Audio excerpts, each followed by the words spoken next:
Hi, good morning everyone. This is Ishfaq. I welcome you all to the IK classroom.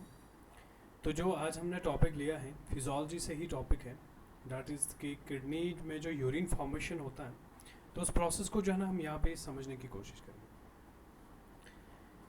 देखिए, urine formation की अगर मैं बात करूँ तो जो सारा यूरिन फॉर्मेशन का प्रोसेस है, it depends upon three processes and number one that is the glomerular filtration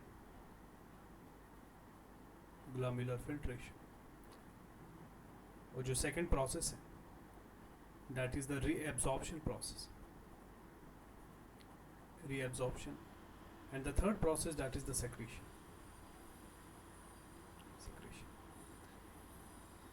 सो यहाँ पे जो ये तीन प्रोसेस है, इसका मैं पहले आइडिया दे दूँ होगा क्या, कि जैसे हमें पता है कि जो किडनी का स्ट्रक्चर है, सबसे पहले यहाँ पे जो नेफ्रॉन में स्ट्रक्चर है वो बोमन्स कैप्सूल होगा, उसके बाद यहाँ पे रेनल टैब्यूल स्टार्ट होंगे, पहले पीसीटी होगा, then there is loop of Henle, और जो लूप ऑफ हैनली है then there is DCT and finally there is collecting duct. So it's like this. तो सबसे पहले जो बोमन्स कैप्सूल में यहाँ पे फिल्ट्रेशन का प्रोसेस होगा, और इस फिल्ट्रेशन से यहाँ पे जो फिल्ट्रेट आएगा that will start moving to the renal tubules. अब देखिए, जो ये फिल्ट्रेट हैं तो इसमें कुछ चीज़ें जो है ना that will be very useful to us, तो उन्हें हम नहीं खोना चाहेंगे यूरिन में, तो इसलिए उन जो यूजफुल चीज़ें हैं उनको हम यहाँ से रीएब्जॉर्ब करेंगे। तो that's the second process that is reabsorption, ठीक है। और थर्ड जो है ना, यहाँ पे कुछ चीज़ें जब रीएब्जॉर्प्शन होगा तो in the exchange of these useful things कुछ चीज़ें जो है ना वो सेक्रेट होंगे किसमें, रेनल टैब्यूल्स में। तो कहने का मतलब ये है, जो आपका यूरिन आउटपुट होगा, urine output that will be simply equal to कि फिल्ट्रेशन कितना हुआ, यानी फिल्ट्रेट, और फिल्ट्रेट में से आप सब्ट्रैक्ट करो कि रीएब्जॉर्प्शन कितना हुआ, यानी फिल्ट्रेट माइनस रीएब्जॉर्प्शन, ठीक है ना, and then at the secretion. तो सबसे पहले जो यहाँ पे सारा फिल्ट्रेट आया उसमें से रीएब्जॉर्प्शन जितना हुआ उसको माइनस कर दो, और जो आपने सेक्रेट किया यहाँ पे, यानी जो आपने इसमें यूरिन में यहाँ से आउटसाइड से डाल दिया, उस सब को जोड़ के ये आपको यूरिन आउटपुट मिलेगा। दिस इज़ नॉट यूरिन, ठीक है। अब जो ये तीन प्रोसेस है, एक है ग्लोमेरुलर फिल्ट्रेशन, दूसरा रीएब्जॉर्प्शन और तीसरा सेक्रेशन। सबसे पहले हम बात करेंगे ग्लोमेरुलर फिल्ट्रेशन की, लेकिन उससे पहले जो है ना मैं यहाँ पे कुछ समझाना चाहूँगा जिससे हमें जो है ना बाकी चीज़ें समझ आएंगी। देखिए, अगर हम ब्लड वेसल्स की बात करें, चाहे आर्टरीज की बात करो, वेन्स की बात करो, कैपिलरीज की बात करो, ठीक है ना, तो जो जनरल स्ट्रक्चर है एक ब्लड वेसल का, इसमें आपको तीन लेयर्स मिलती हैं। First the outer most layer that's tunica external, जो मिडिल लेयर होती है दैट इज ट्यूनिका मीडिया, और जो थर्ड होती है दैट्स ट्यूनिका इंटरनल। जो मिडिल लेयर होती है इसी में जो है ना स्मूथ मसल्स होते हैं, ठीक है ना, जिसकी वजह से ये जो लेयर होती है ये कॉन्ट्रैक्टाइल लेयर होती है, यानी जब वाजो कंस्ट्रक्शन या वाजो डायलेशन का प्रोसेस होता है तो वहाँ पे उस टाइम पे जो हार्मोन्स है या जो वाजो कंस्ट्रक्टर्स है या वाजो डायलेटर्स है वो इसी लेयर पे एक्ट करते हैं, और इसी लेयर में या तो कॉन्ट्रैक्शन का प्रोसेस होगा या रिलैक्सेशन का प्रोसेस होगा। तो लाइकवाइज वहाँ पे जो है ना या तो वाजो डायलेशन होगा, वाजो कंस्ट्रक्शन, और जो लास्ट वाली लेयर है दैट इज ट्यूनिका इंटरनल, जो कि एक थिन लेयर होती है। थिन लेयर क्यों होती है कि इसमें एक जो है एक सिंगल सेल लेयर मिलेगी आपको, दैट्स द एंडोथेलियल सेल्स। अब अगर आर्टरीज की बात करें तो आर्टरीज में आपको ये तीनों लेयर प्रेजेंट होंगे, इसी तरह जो वेन्स है वहाँ पे भी आपको तीनों लेयर्स प्रेजेंट मिलेंगे, but in case of the capillaries there is only one layer and that is the tunica internal. In capillaries जो है ना बहुत ही थिन होती है, क्यों, क्योंकि उनमें सिर्फ एक ही लेयर पाई जाती है दैट्स ट्यूनिका इंटरनल। और ट्यूनिका इंटरनल जो कैपिलरीज में देखा जाएगा वो इस तरह से मिलेगा आपको कि एक सिंगल लेयर ऑफ सेल यहाँ पे मिलेगी दैट इज एंडोथेलियल सेल्स, ठीक है ना, और ये जो एंडोथेलियल सेल्स है ये एक सपोर्ट के साथ अटैच होंगे जिसे हम कहेंगे बेसमेंट मेम्ब्रेन, ठीक है। तो इस तरह से ये डायग्राम आपका विजिबल है। देखिए, जो ग्लोमेरुलर फिल्ट्रेशन का प्रोसेस है, ग्लोमेरुलर का फिल्ट्रेशन का प्रोसेस जो है ना वो कहाँ पे होगा। अब देखिए, यहाँ पे मैंने स्ट्रक्चर बना दिया, ये जो सारा स्ट्रक्चर है this is the Bowman's capsule, this is the Bowman's capsule, ठीक है। तो इसके साथ साथ यहाँ पे जो मैंने ऊपर यहाँ पे बनाया this is the efferent arteriole, this is the efferent arteriole. तो तो यहाँ से जब ब्लड इंटर होगा एफरेंट आर्ट्रियोल के थ्रू, तो उसके बाद यहाँ पे आर्ट्रियोल जो है ना वो कैपिलरीज जो है ना यहाँ पे बनाएगा, there will be formation of capillaries, ठीक है।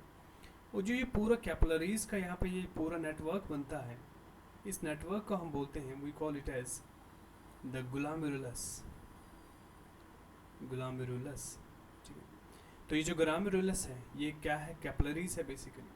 तो कहने का मतलब ये है अगर ये ग्लोमेरुलस कैपिलरीज है तो इसमें सिर्फ ट्यूनिका इंटरना मिलेगा आपको, इसमें बाकी कोई लेयर प्रेजेंट नहीं होगी। यानी सिंपल सी एंडोथेलियल सेल्स की एक लेयर होगी जो कि एक सपोर्ट के साथ यानी बेसमेंट मेम्ब्रेन के साथ अटैच होगी, ठीक है। और इस बेसमेंट मेम्ब्रेन को हम बोलते हैं यहाँ पे GBM, ठीक है, दैट्स ग्लोमेरुलो बेसमेंट मेम्ब्रेन। और ये यहाँ पे सेल्स कौन सी है, एंडोथेलियल सेल्स। अब जो ग्लोमेरुलर कैपिलरीज हैं इनमें जो एंडोथेलियल सेल्स होती है, इन एंडोथेलियल सेल्स में आपको छोटे छोटे पोर्स मिलते हैं, इसीलिए इन एंडोथेलियल सेल्स को यहाँ पे बोलते हैं फेनस्ट्रेटेड, सो दे आर फेनस्ट्रेटेड, ठीक है। यानी इसमें छोटे छोटे पोर्स आपको मिलेंगे और उन पोर का साइज जो है ना करीब करीब 70 to 100 जो है आपको मिल जाएगा, 70 to 100 नैनोमीटर, ठीक है। तो बोमैन्स कैप्सूल जो है ना इसमें हमने जो ग्लोमेरुलस देखा यहाँ पे, तो ग्लोमेरुलस जो है ना इसमें एक सिंगल लेयर पाई जाएगी एंडोथेलियल सेल की, जिसके सपोर्ट में यहाँ पे एक बेसमेंट मेम्ब्रेन होगा, ठीक है। और उसके बाद जो है इसमें पोर्स होते हैं, इसलिए हम इसको फेनस्ट्रेटेड बोलते हैं। तो यूजुअली कैपिलरीज में जो है ना जो एंडोथेलियल लेयर है उसमें पोर्स नहीं होते, बट यहाँ पे एक स्पेशल जो कैपिलरीज है उनमें क्या है, पोर्स है। और ये पोर्स जो है ना यही हेल्प करेंगे कि इसमें फिल्ट्रेशन। अब देखिए उसके बाद अगर मैंने यहाँ पे ये बोमैन्स कैप्सूल बना लिया, इस बोमैन्स कैप्सूल में जो ये सेल्स है, ये वाली सेल्स, ठीक है। पहले मैं इन सेल्स का जो मैंने रेड कलर से बनाई है, इन सेल्स का नाम देते हैं podocytes, we call them as podocytes, ठीक है। देखिए ये जो पोडोसाइट्स की वजह से जो ये लेयर बन रही है, पोडोसाइट्स की वजह से जो ये लेयर बनती है इसको हम बोलते हैं वेसिरल लेयर, वेसिलर लेयर। लेकिन जो यहाँ पे साइड में जो लेयर है, लेटरल साइड में जो बोमैन्स कैप्सूल की लेयर है, इस लेयर को हम बोलते हैं पैराइटल लेयर। तो दो लेयर है आपके इस बोमैन्स कैप्सूल में, एक यहाँ पे वेस्ट्रल लेयर है और दूसरा यहाँ पे क्या है, पैराइटल लेयर, ठीक। तो जो वेस्ट्रल लेयर है इसमें जो सेल्स है इनको बोलते हैं पोडोसाइट्स, ठीक है। इनको क्या बोलते हैं, पोडोसाइट्स बोलते हैं, ठीक है। तो इसका कहने का मतलब ये हुआ जो यहाँ पे फिल्ट्रेशन का प्रोसेस होगा, यानी जब ग्लोमेरुलर में फिल्ट्रेशन का प्रोसेस होगा तो जो यहाँ पे फिल्ट्रेट है उसको तीन जो है ना बैरियर्स क्रॉस करने पड़ेंगे। कौन से बैरियर्स, यानी जो फिल्ट्रेशन मेम्ब्रेन है हमारा वो किस किस का बना है, एक तो वो कैपिलरी का बना है ग्लोमेरुलस का, जिसमें एंडोथेलियल सेल है, बेसमेंट मेम्ब्रेन है, और यहाँ पे तीसरी लेयर भी उसको क्रॉस करनी पड़ेगी, and that is the visceral layer of Bowman's capsule, that's the visceral layer of Bowman's capsule. तो बोमैन्स कैप्सूल की जो वेस्ट्रल लेयर है वो भी इसको क्रॉस करनी पड़ेगी। तो कहने का मतलब ये है एक फिल्ट्रेट को फिल्टर होने के लिए तीन जो मेम्ब्रेन्स हैं क्रॉस करनी पड़ेगी, 3 मेम्ब्रेन्स क्रॉस करनी पड़ेगी, ठीक है। That's membrane 1, membrane 2, layer 1, layer 2, layer 3 जो मैंने यहाँ पे बनाया। तो ये जो सारी लेयर बन रही है, 3 लेयर से जो ये मेम्ब्रेन बन रही है, इसी को हम बोलते हैं फिल्ट्रेशन मेम्ब्रेन। अब इस फिल्ट्रेशन मेम्ब्रेन को समझते हैं। इसमें सबसे पहले जो मैंने यहाँ पे लेयर बनाई है that is the endothelial cells, और याद रखना ये एंडोथेलियल सेल्स किसकी है, ग्लोमेरुलस की है, यानी कैपिलरीज की। और जो ये एंडोथेलियल सेल्स है यहाँ पे फेनस्ट्रेटेड है, यानी इसमें छोटे छोटे पोर्स मिलेंगे जो मैंने यहाँ पे बनाए दिखा दिया आपको। और जो फोर्स है इनका साइज जो है ना 70 to 100 नैनोमीटर होगा, ठीक है। इसके अलावा जो एंडोथेलियल सेल्स यहाँ पे मैंने बनाई, आप देखो मैंने ब्लू कलर से कुछ बनाया यहाँ पे, तो ये क्या है, basically this is the mucopolysaccharide, this is the mucopolysaccharide. और ये जो म्यूकोपॉलीसैकेराइड है ये कंटिन्यूअसली मिलेगा आपको यहाँ पे विदाउट एनी ब्रेक, ये कंटिन्यूअसली प्रेजेंट होता है on the endothelial cell layer. इस कंटिन्यूअस लेयर ऑफ म्यूकोपॉलीसैकेराइड जो है इसी को हम बोलते हैं ग्लाइकोकैलेक्स, ग्लाइकोकैलेक्स। अब यहाँ पे एडवांटेज इसकी ये है, वो ये आपको याद रखना होगा कि ये जो म्यूकोपॉलीसैकेराइड है ये नेगेटिवली चार्ज होगा, क्या होगा, नेगेटिवली चार्ज होगा, ठीक है। अब आते हैं सेकंड लेयर पे। देखिए जो सेकंड लेयर मैंने यहाँ पे बनाई है, that is the basement membrane, this is the basement membrane. इस बेसमेंट मेम्ब्रेन में आपको याद रखना होगा, इस बेसमेंट मेम्ब्रेन के अंदर भी आपको कुछ म्यूकोपॉलीसेक्राइड्स मिलेंगे, म्यूकोपॉलीसेक्राइड्स मिलेंगे, और जो वो म्यूकोपॉलीसेक्राइड्स है they are also negatively charged, वो भी नेगेटिवली चार्ज होते हैं, ठीक है। अब बात आती है तीसरी लेयर पे, जिन्हें मैंने कहा था ये जो वेस्ट्रल लेयर है, और इन सेल्स का मैंने नाम बोला था, इनको हम बोलते हैं पोडोसाइट्स। तो जो ये पोडोसाइट्स है, अगर आप पूरी तरह से देख पा रहे हो, तो इन पोडोसाइट्स पे भी मैंने कुछ यहाँ पे जो है ना स्ट्रक्चर्स बनाए हैं। This structures are also polysaccharides. ये जो नेटवर्क जैसे मैंने बनाए ये भी पॉलीसेक्राइड्स ही है, ठीक है ना। और ये पॉलीसेक्राइड जो है ना they are again negatively charged, ये भी याद रखना। तो कहने का मतलब ये है, जो पहली लेयर है वहाँ पे भी नेगेटिवली चार्ज्ड आपको कार्बोहाइड्रेट मिलता है, बेसमेंट मेम्ब्रेन में भी, और तीसरी लेयर में भी आपको मिल रहा है। अब देखिए जो ये पोडोसाइट्स हैं, इनके बीच में भी आपको कुछ पोर्स मिलेंगे, ठीक है ना, पोर्स मिलेंगे, और इन पोर्स को हम बोलते हैं slit pores, we call them as slit pores, ठीक है। तो ये जो स्लिट पोर्स है ये करीब करीब जो है ना 30 नैनोमीटर के होते हैं, इनका जो डायमीटर है 30 नैनोमीटर का होता है। तो कहने का मतलब ये है, यहाँ पे हमने ये देखा कि एक तो हमने जो है ना एंडोथेलियल सेल लेयर की बात की, तो एंडोथेलियल सेल लेयर में सबसे पहले हमने देखा पोर्स है, उसके बाद हमने देखा कि जो है ना जो पोडोसाइट्स है वहाँ पे भी पोर्स बनते हैं, ठीक है। तो किसी भी फिल्ट्रेट को ये जो 3 बैरियर्स से क्रॉस करने पड़ेंगे, जब ये 3 बैरियर्स को क्रॉस करेगा देन उसका फिल्ट्रेशन का प्रोसेस होगा। अब क्वेश्चन है ये किस किस चीज़ का फिल्ट्रेट होगा। देखिए मान लीजिए यहाँ पे जो है ना ये ब्लड है, और हम यहाँ पे मान लेते हैं ये हमने बोमेंस कैप्सूल बना लिया, ठीक है, बोमेंस कैप्सूल बना दिया, ठीक है। ये बोमेंस कैप्सूल की वेसरल लेयर है, दिस इज द वेसरल लेयर, ठीक है। और यहाँ पे जो है ना, यहाँ पे हम बनाएंगे एंडोथेलियल सेल्स, ये ब्लड सप्लाई हुआ यहाँ पे, ठीक है। अब हमें देखना होगा यहाँ पे फिल्ट्रेशन का प्रोसेस जब होगा तो क्या क्या चीज़ जो है ना यहाँ पे फिल्टर होगी, ठीक है ना। इन्हें हम देखेंगे क्या क्या चीज़ यहाँ पे क्या होगा, फिल्टर होगा, फिल्टर। तो लेट्स सी क्या क्या चीज़ यहाँ पे फिल्टर होगा। नंबर फर्स्ट, वो सारे मॉलिक्यूल्स फिल्टर होंगे जिनका साइज जो है ना स्मॉल होगा, बट उसमें भी कंडीशन है, बट फिलहाल आपको याद रखना होगा कि smaller the molecule, smaller the molecule, greater will be the filtrability. तो जितना मॉलिक्यूल छोटा होगा उतनी उसकी फिल्ट्रेबिलिटी ज़्यादा होगी, यानी उतना वो ज़्यादा फिल्ट्रेट होगा। नंबर सेकेंड, जो कैटायंस हैं, ठीक है ना, उनका जो फिल्ट्रेशन है, उनका जो फिल्ट्रेशन है दैट विल बी क्विक या फास्ट हम बोल सकते हैं। तो जो कैटायंस है they can easily B filtered, ठीक है ना, they can easily B filtered. अब देखिए कुछ चीजें जो है ना वो फिल्टर नहीं होंगी, जैसे मान लो जो ब्लड सेल्स हैं, blood cells can not be filtered. अब उसका रीजन ये है कि दे आर लार्ज साइज्ड, उनका साइज बहुत ज्यादा है, यानी पोर साइज से ज्यादा उनका साइज है, इसलिए वो फिल्टर नहीं हो पाएंगे। इसके बाद जो प्लाज्मा प्रोटीन्स है, यानी जो प्लाज्मा में प्रोटीन्स है वो भी फिल्टर नहीं हो पाएंगे, they can not be filter. अब क्वेश्चन है उसका क्या रीजन है। देखिए सबसे पहले मैं बता दूं जो प्लाज्मा प्रोटीन्स है साइज उनका बहुत ही कम होगा, लेकिन यहाँ पे उनका फिल्टर न होने का रीजन साइज नहीं है बल्कि चार्ज है। ये जो प्लाज्मा प्रोटीन्स है दे आर नेगेटिवली चार्ज्ड, और अभी आपने देखा, अगर मैं आपको वापस ले जाऊं कि यहाँ पे 3 लेयर जो इसको क्रॉस कर रही है, तीनों में जो है ना नेगेटिवली चार्ज कार्बोहाइड्रेट्स मिलेंगे। तो इसलिए यहाँ पे जब प्रोटीन फिल्टर होना चाहता है तो उससे यहाँ पे बहुत ज़्यादा रिपल्शन मिलता है, और उस रिपल्शन की वजह से वो यहाँ पे फिल्टर नहीं हो पाता, ठीक है।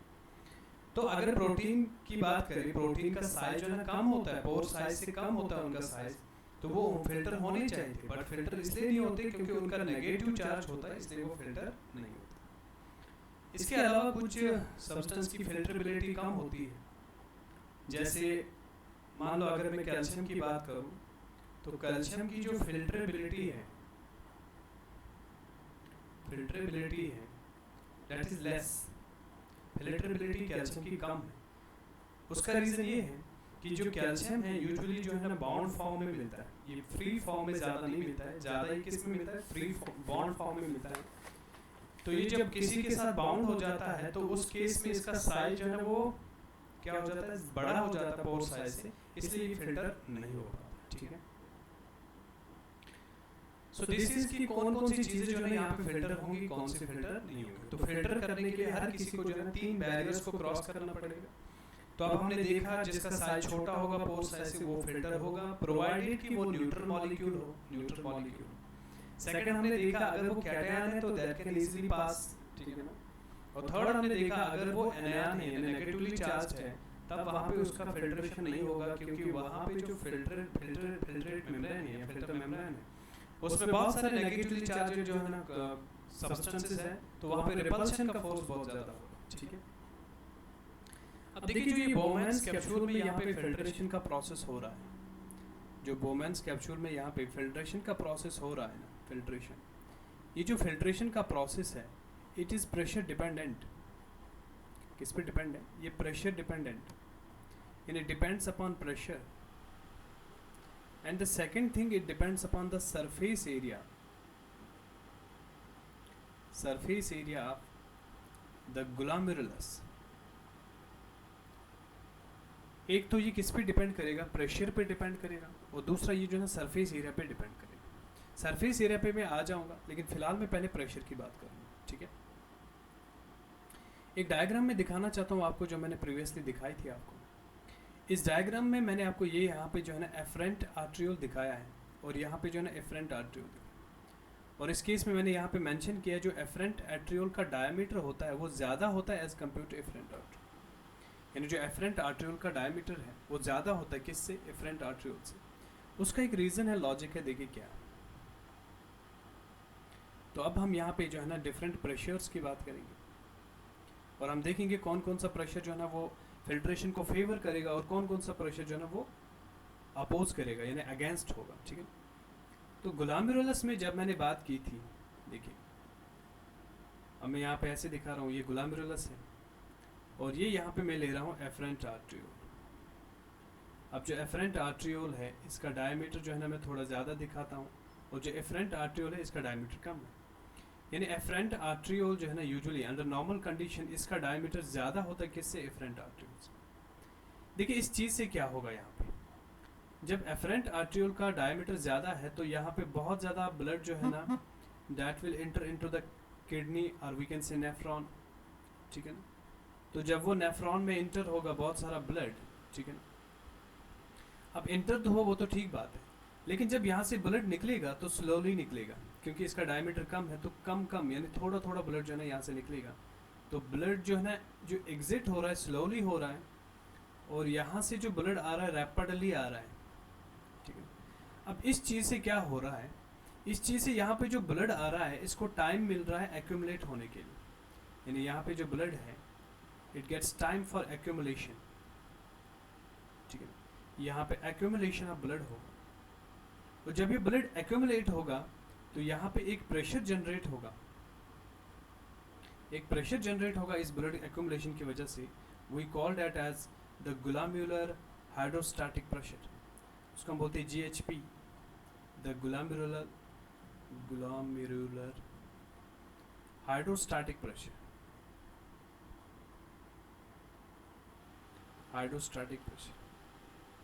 ठीक है, तो इस ग्लोमेरुलर हाइड्रोस्टैटिक प्रेशर को मैं अभी आगे डिनोट करूंगा PG से।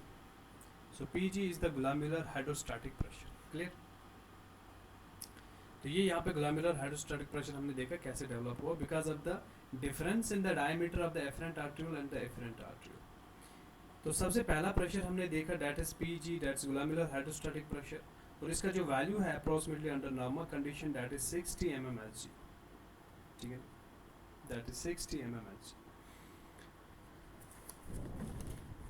ओके, अब क्वेश्चन ये है कि ये प्रेशर जो है ना, ये जो फिल्ट्रेशन का प्रोसेस है उसको अपोज करेगा कि फेवर करेगा। याद रखना ये जो प्रेशर है ये फेवर करेगा, ठीक है।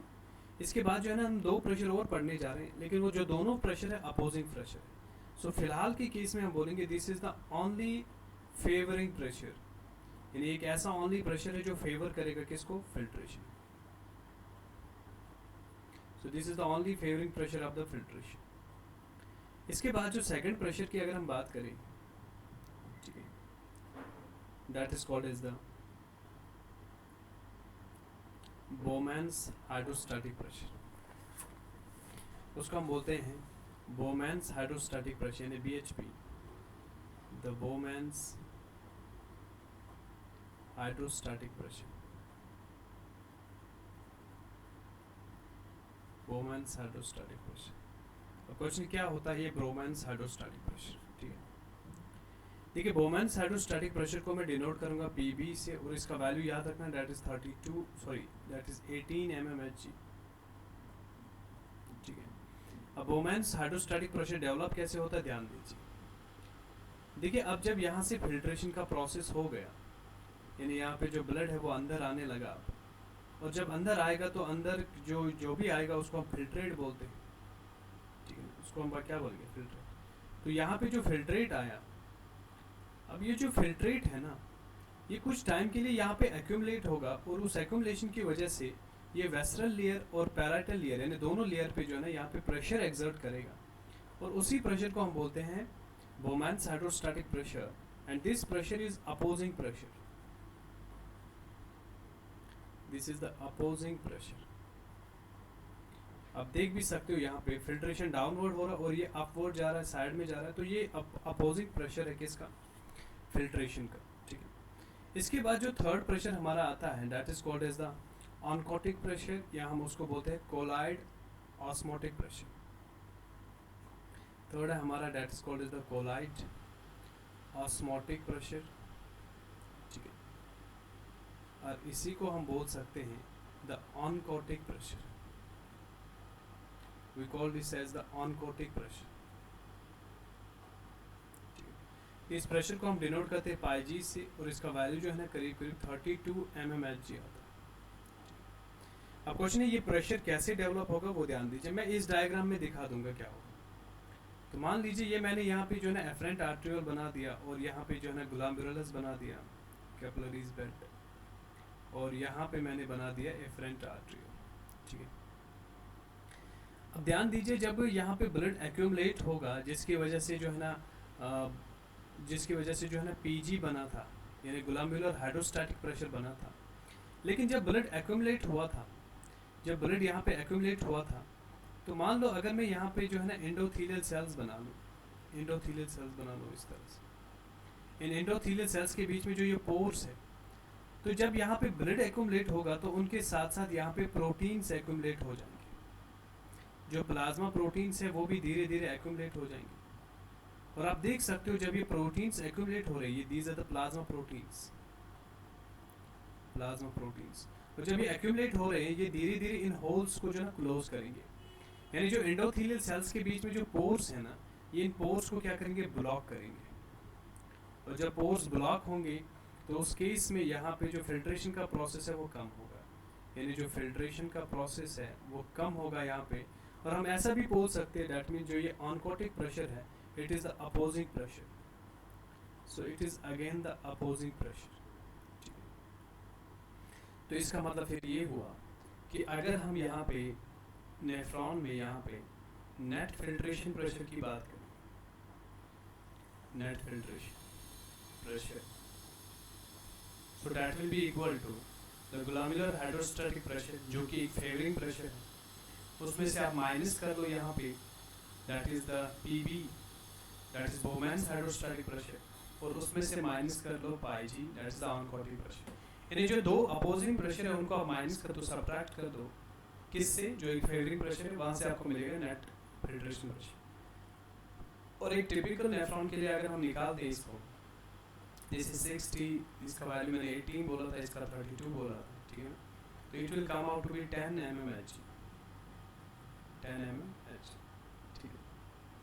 तो ये यहाँ पे हमें क्या मिला, नेट फिल्ट्रेशन प्रेशर। तो अब हमने देखा यहाँ पे नेट प्रेशर तो हमें मिल गया।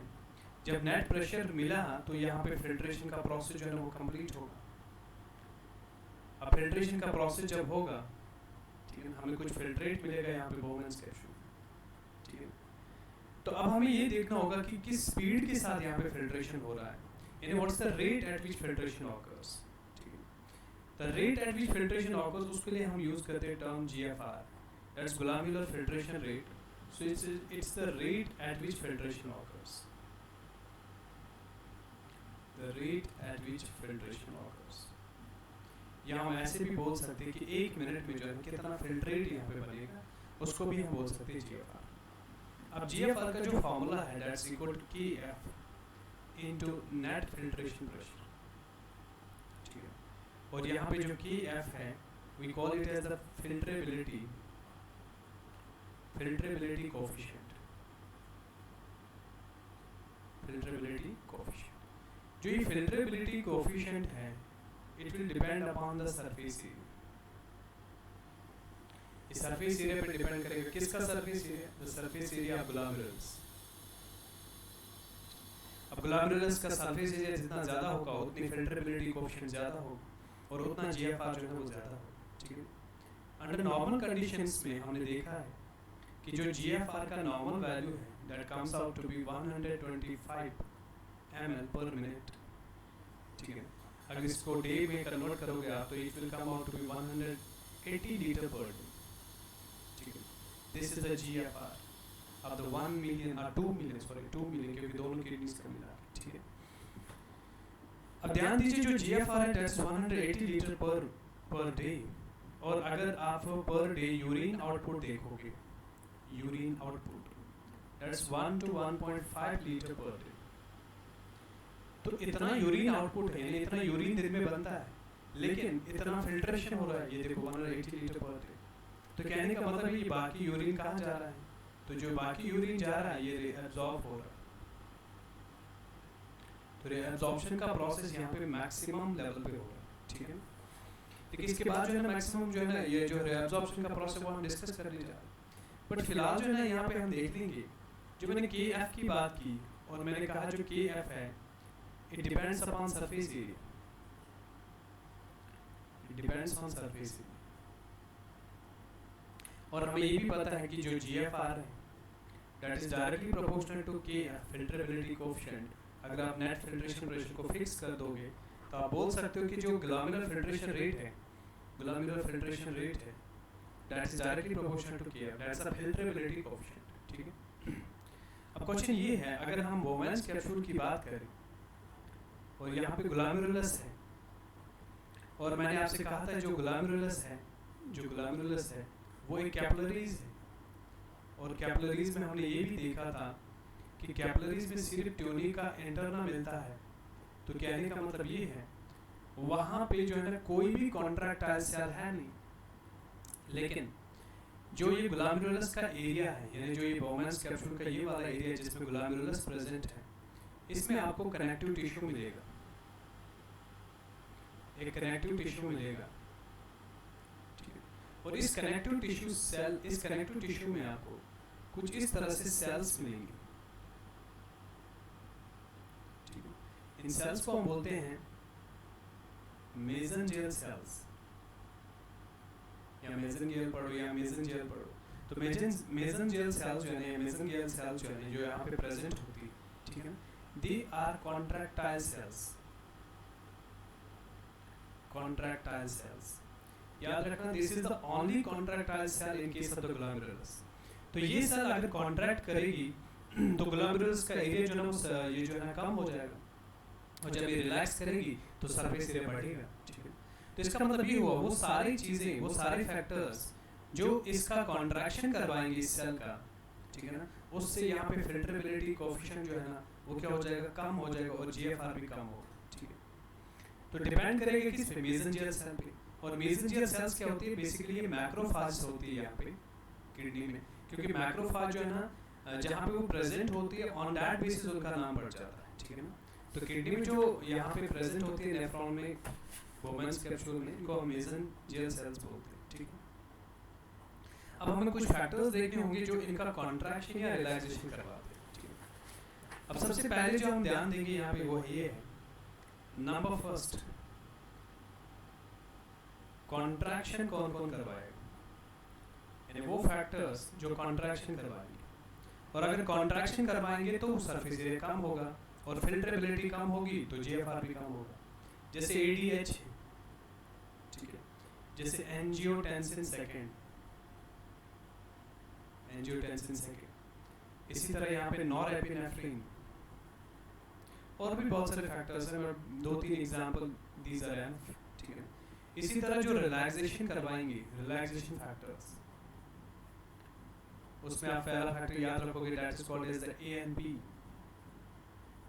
एएनपी का मतलब होता है anti natriuretic factor, anti natriuretic factor, ठीक है ना। And the second one that's called as the dopamine, तो डोपामीन जो है ना वो भी है। And the third is cyclic AMP, this is second, this is first, ठीक है। तो यहाँ पे भी हमने 3 जो है ना, यहाँ पे भी 3 डिस्कस किए, ठीक है। तो जो एडीएच है ये क्या करेगा, सरफेस एरिया को कम करेगा, क्योंकि ये कॉन्ट्रैक्शन करवा रहा है, तो दैट मीन्स ये सारे जो है ना सरफेस एरिया कम करवाएंगे। और अगर ये सरफेस एरिया कम करवाएंगे तो दैट मीन्स इस केस में जो फिल्ट्रेबिलिटी कोफिशिएंट है वो कम हो जाएगा, और फिल्ट्रेबिलिटी कोफिशिएंट कम होगा तो जीएफआर भी कम होगा। इस केस में ये जो है ना सरफेस एरिया को बढ़ाएंगे, सरफेस एरिया बढ़ेगा तो ऑब्वियसली फिल्ट्रेबिलिटी कोफिशिएंट बढ़ेगा, और फिल्ट्रेबिलिटी कोफिशिएंट अगर बढ़ेगा तो जीएफआर भी बढ़ेगा, ठीक है। So this is the filtrability coefficient and the factors that, ठीक है ना, that determine the filtrability coefficient कितना होगा, ठीक है। कुछ फैक्टर जो है ना इसको डिक्रीज करेंगे, कुछ फैक्टर्स इंक्रीज करेंगे, और डिक्रीज कौन करेंगे वो भी मेंशन किया, इंक्रीज कौन करेंगे वो भी मेंशन किया, ठीक है ना। अब देखिए, अब हम ये समझते हैं कि जो प्रेशर्स है, डिफरेंट प्रेशर्स हैं, ठीक है ना, या हम ऐसे बोल सकते हैं the factors that effect the net filtration pressure. अब नेट फिल्ट्रेशन प्रेशर में 3 चीज़ें हैं, एक है आपका PG, that's glomerular filtration pressure, second is PB, that's the Bowman's hydrostatic pressure, and the third is that is called as the oncotic pressure, ठीक है। अब नेट फिल्ट्रेशन प्रेशर पे जो फैक्टर्स इफेक्ट करेंगे, यानी कहने का मतलब ये है जो फैक्टर्स इन प्रेशर्स को इफेक्ट करेंगे ऑब्वियसली वो नेट फिल्ट्रेशन प्रेशर को इफेक्ट करेंगे। यानी मान लो अगर जो है ना यहाँ पे पीजी का वैल्यू कम हो रहा है तो नेट फिल्ट्रेशन का वैल्यू भी कम हो जाएगा, ठीक है। तो इसी तरह हम देखेंगे इन फैक्टर्स की वजह से क्या होगा, अगर इनका वैल्यू बढ़ेगा कम होगा तो क्या होगा, तो वो हम जो है ना नेक्स्ट वीडियो में करेंगे, ठीक है ना। तो आज की इस वीडियो में जो है ना फिलहाल इतना ही करते हैं, नेक्स्ट वीडियो जिस पे आएगी उसमें हम प्रेशर्स को ना डिस्कस करेंगे। Thank you.